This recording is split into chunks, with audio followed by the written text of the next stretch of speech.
নমস্কার বন্ধুরা, রুনাস কিচেনে তোমাদের সবাইকে স্বাগত। বিনা ওভেনে, বিনা কুকারে একটা কেক আজকে আমি তোমাদের সাথে শেয়ার করছি। আর সেই কেকটাকেই আমি সুন্দরভাবে চেরি দিয়ে সাজাবো। চলো তাহলে শুরু করি। কেকের সমস্ত উপকরণগুলো চায়ের কাপের মাপ নিয়ে তৈরি করব।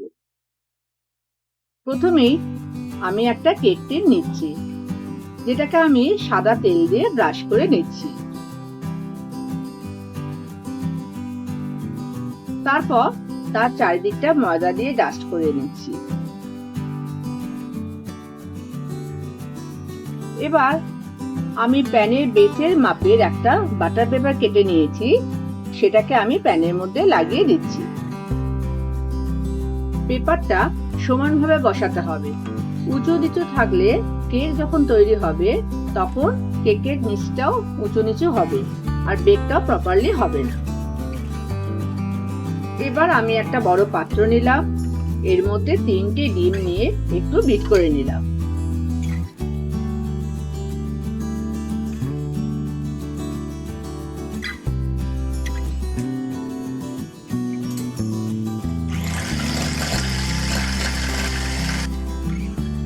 তারপর 1 কাপ গুঁড়ো চিনি ডিমের মিশ্রণে মিশিয়ে দিলাম।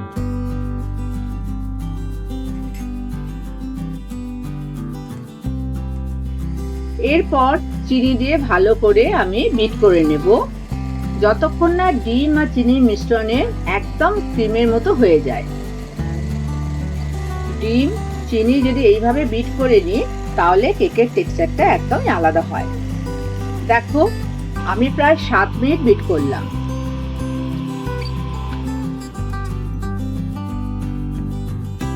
এবার আমি 3/4 কাপ সাদা তেল দিয়ে আরো একটু প্রায় 2 মিনিট বিট করে নিলাম।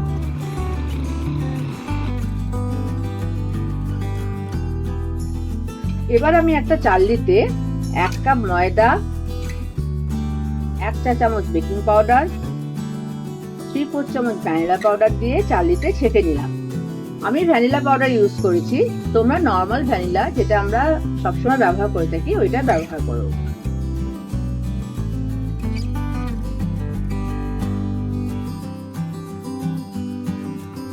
তারপর ময়দাটাকে ডিমের মিশ্রণে হালকা হাতে স্প্যাচুলার সাহায্যে মিশিয়ে দিচ্ছি। বেশি মেশানো দরকার নেই, যতক্ষণ শুকনো উপকরণগুলো শুধু ডিমের মিশ্রণে মেশে।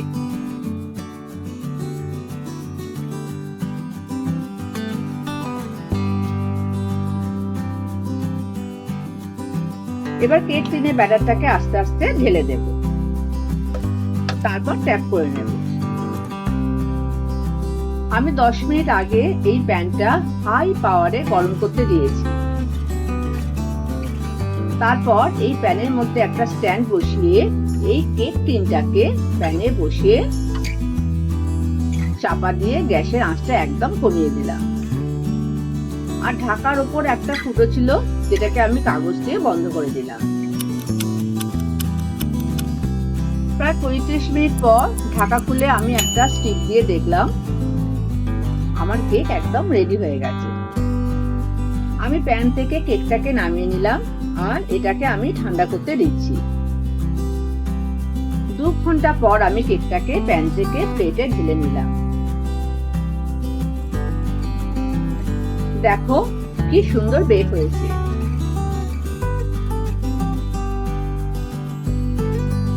এবার আমি একটা পাত্রে 1 বাটি ক্রিম বিট করে নিচ্ছি।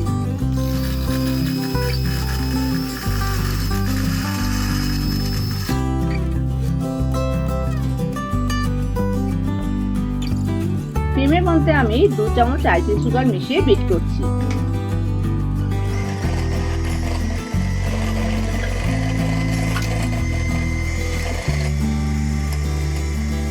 দেখো আমার ক্রিমটা রেডি হয়ে গেছে।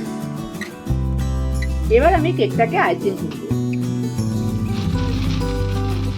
প্রথমে আমি আইসিং ব্যাগে কিছুটা ক্রিম ভরে নিলাম আর ব্যাগের মুখটা একটু কাঁচি দিয়ে কেটে নিলাম।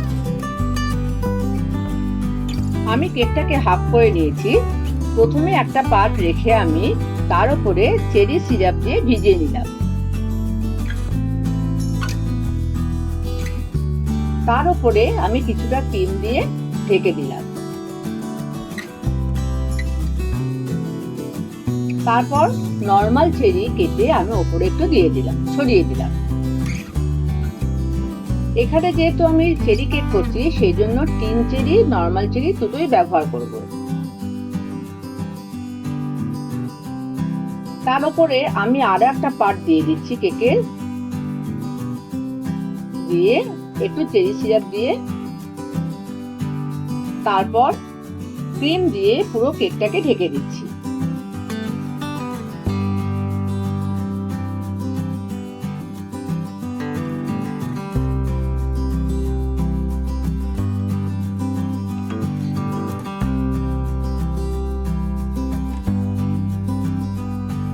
আর 10 মিনিট আমি কেকটা ফ্রিজে রেখে দিচ্ছি।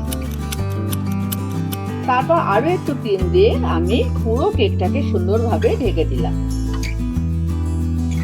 এবার আমি আসল টিন চেরি দিয়ে, মানে চেরি ফল দিয়ে পুরো কেকটাকে ডেকোরেশন করে দিয়েছি। তোমরা যে কোনো গ্রসারি শপে টিন চেরি বললেই এই চেরি পেয়ে যাবে। আর যদি না পাও তাহলে নরমাল যে চেরি পাওয়া যায় সেটা দিয়েও করে নিতে পারো। দেখো, আর এই সাইডে আমি আস্তে আস্তে চেরি দিয়ে ডেকোরেশন করে দিয়েছি। দেখো কত সুন্দর দেখতে হয়েছে। খুব সহজে, খুব কম উপকরণে এই কেক তুমি তৈরি করে কারো জন্মদিনে উপহার দিতে পারো। তোমরাও আমার মতো ট্রাই করো। আর যদি ভালো লাগে তাহলে আমার এই চ্যানেলটাকে লাইক, শেয়ার আর সাবস্ক্রাইব করে দিও।